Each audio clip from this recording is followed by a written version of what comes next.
Everybody wants the good life, but not everybody gets the good life, right?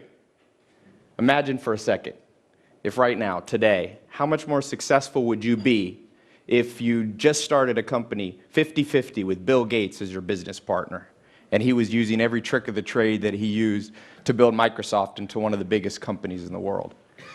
Imagine how much money you'd have in your bank account today, how much more money, I should say, if Warren Buffett was teaching you how to invest in the stock market, showing you what he used to build Berkshire Hathaway into a $140 billion company.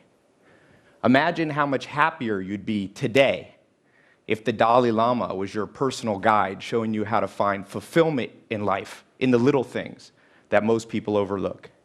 Imagine how healthy you'd be today if, when you woke up, you went down to your gym, and Arnold Schwarzenegger was waiting there. He was your personal trainer, right? Showing you how he built his body into the most fit body maybe ever, right? Imagine the change you would be making in the world, the injustice you'd be solving today if Mother Teresa and you were running a charity together, and she was showing you what she learned on the streets of Calcutta, helping poor, the sick, and the dying. Mentors have the power to do this in your life. I think everybody here recognizes the importance of a role model.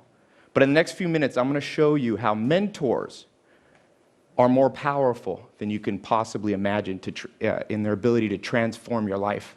It's interesting that I'm here in Luxembourg because my grandmother was born not too far from here in Berlin, Germany.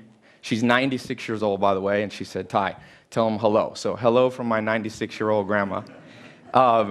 She said there was a role model, a mentor that I had when I was a little girl. She was born in 1918 in Berlin, and she said, we had a renter in our house, Edith Knox, who was a famous piano player from California in the 1920s. And she said, "Tai, this woman made such an impression on me."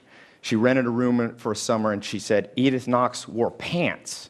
My grandma said, I'd never seen a woman wear pants. Apparently in Germany in the 20s, no women wore pants. And not just regular pants, she had an orange jumpsuit on.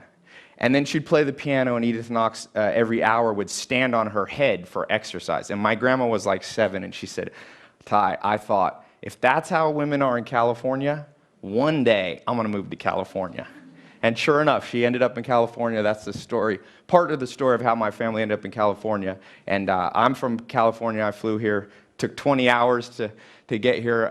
And I'm from Hollywood specifically. So Hollywood, the land of dreams. Or for most people, it's the land of broken dreams. Every year, 100,000 people move in and out of Hollywood. Some come to be movie stars, actors, singers, writers, comedians. Most go home empty-handed. And so I live up in the hills, and I'm surrounded by all these celebrities. I have one on my left, one on my right, and I often think, why did these celebrities make it? What did they do differently that allowed them to make it? Because in Hollywood, everybody wants something, but not everybody gets what they want. So I want to talk a little bit about that today. Because life is short. I think we all realize the sands of time quickly can slip by in your life. And you don't want to be old when you finally get the good life, or too old, right? It's like the Dutch saying, we're too soon old, too late smart. Steve Jobs said, I didn't want to be the richest man in the graveyard. And I realized this. I remember back, I was younger, and Alan Nation, one of my mentors, he had told me, he said, Tai, he said, what did you want to be when you were 16? That's the truest version of yourself. What did you want to be when you were 16? And I remember at 16, I wanted to find the good life. You know, Aristotle talks about eudaimonia, his definition of the good life. Health, wealth, happiness, love, all those things. And I remember going, it's too hard. How am I ever going to figure this out? There's so many hard questions. I'm 16. I got to figure out what college I'm going to go to, what religion I'm going to follow, who I'm going to marry, what politics, where to live, what career and path to pursue. And I had this idea. I was like, I know the perfect idea. What I'll do is I'll find one person. I thought this was so genius. Turned out to not be so smart. But I'd find one person who had all the answers. So I wrote a letter. The smartest person I could think of was my grandfather. So I wrote this letter, and I was like, will you tell me how to design my life? TED is about T-E-D. The D is about design, the designed life. So I said, will you help me design my life? And I was so excited. 4 days later, I got this letter back from my grandpa. I read it, and it said, sorry, Tai, I can't help you. The modern world's too complicated. You will never find all the answers from just one person. If you're lucky, a handful of people along the way will point the way. And I was like, right, so much for my shortcut. But 7 days later, a package came. It was books.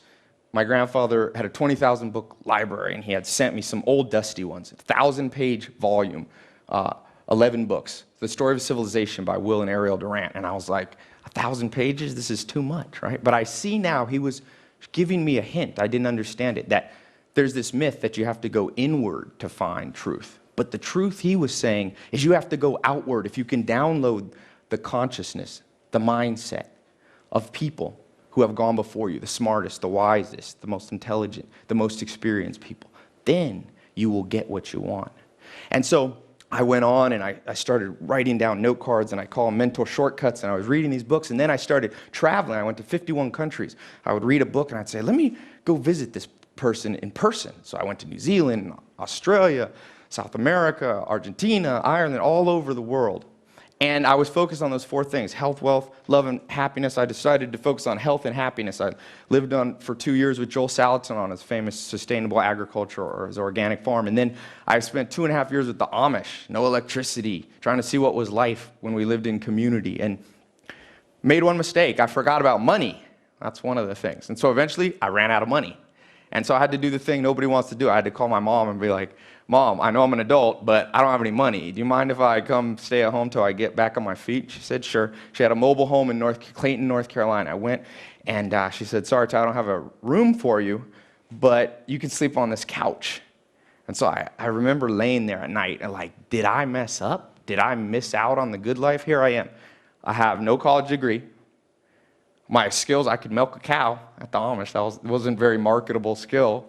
I had like $47 in my bank account. And I didn't have a car. I actually had a car, but it had holes in the floor. Somehow it rusted through, and if you accidentally would put your foot down, it would like chop your foot off. So I didn't want to drive it anywhere. I didn't want to pick anybody up in that car. So I remembered back to what my grandpa said, though. He said, look outward. So I started asking around, will somebody help me? And my uncle said, you know what, Ty, you need somebody who's going to show you how to make money. So I was like, great idea. I'm going to go find somebody. But I didn't have any gas money. So I was stuck there at my mom's house. I had $40.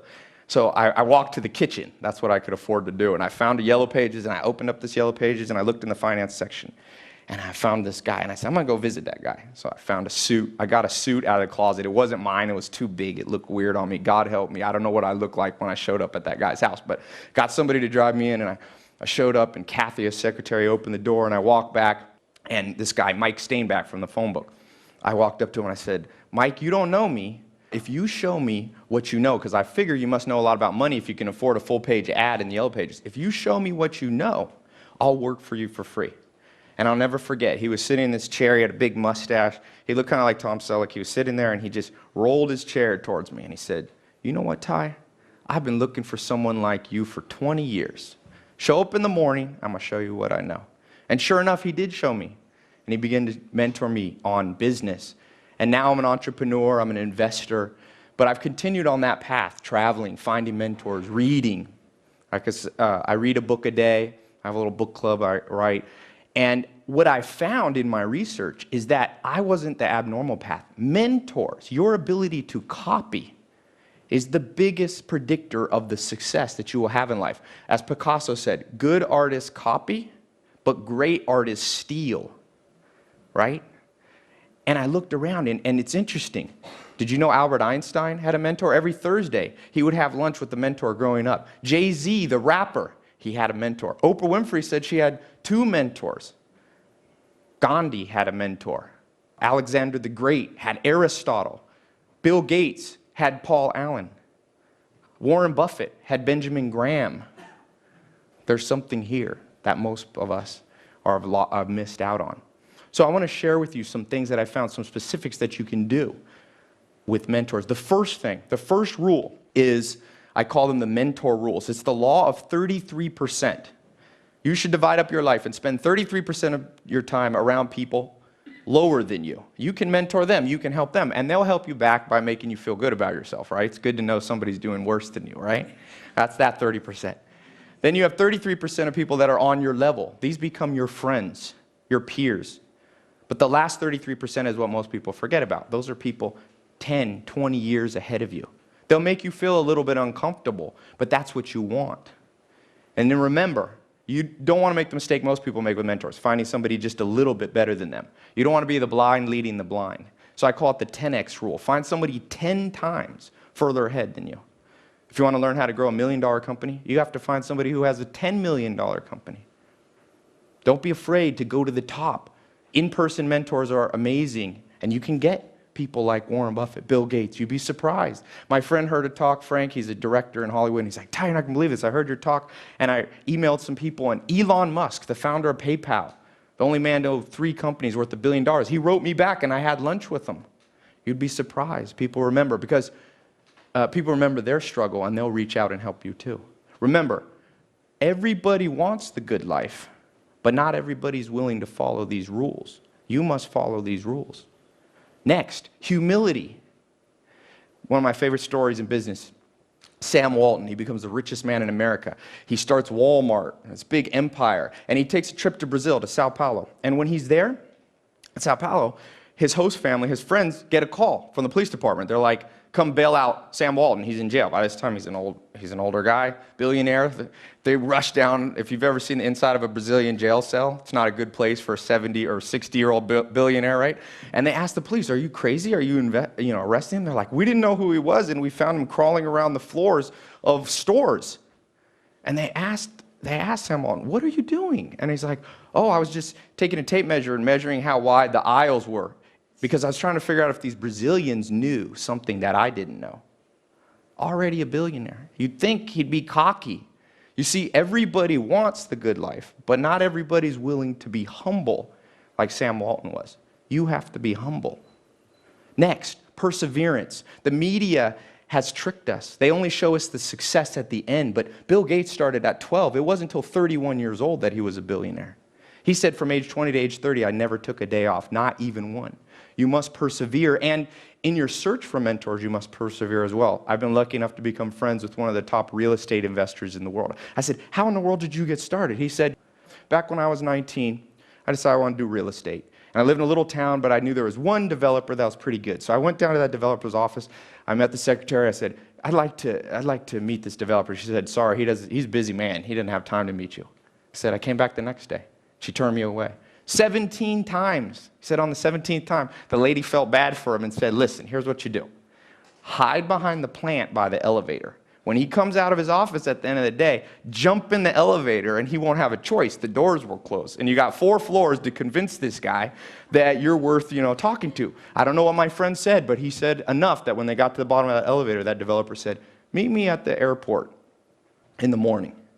Well, I'll go down in my private jet. You can come down with me to Florida. I'll show you how I invested in hotels down there. Sure enough, my friend learned from this mentor and became one of the wealthiest real estate investors in the world. He persevered because, you see, everybody wants the good life, but not everybody's willing to persevere to get it. You must persevere. Next, books. Books you should see as hidden treasure. Think about it. If I told you, because as I said, mentors are great in person, but some of the great mentors are no longer alive. Shakespeare, Darwin, Freud, Mahatma Gandhi. But if I told you all those people were in my house, they're going to be there this Saturday answering questions, magically I can make that happen. Would you show up at my house? Of course everybody would buy a plane ticket and end up in California. They are there in my house. They're in my library. They can be in your library too. Talking about Sam Walton. This is a man who made $160 billion for himself. More than all the other billionaires basically combined. He wrote a book on his deathbed. How many people have read it? It's a tragedy that not every business person's read a $5 book by a man who built an empire. But it's because the modern education system has turned people off from books. You got to rewire your brain. Let me show you a few quick tricks. First thing is stop seeing a book like a one-time event.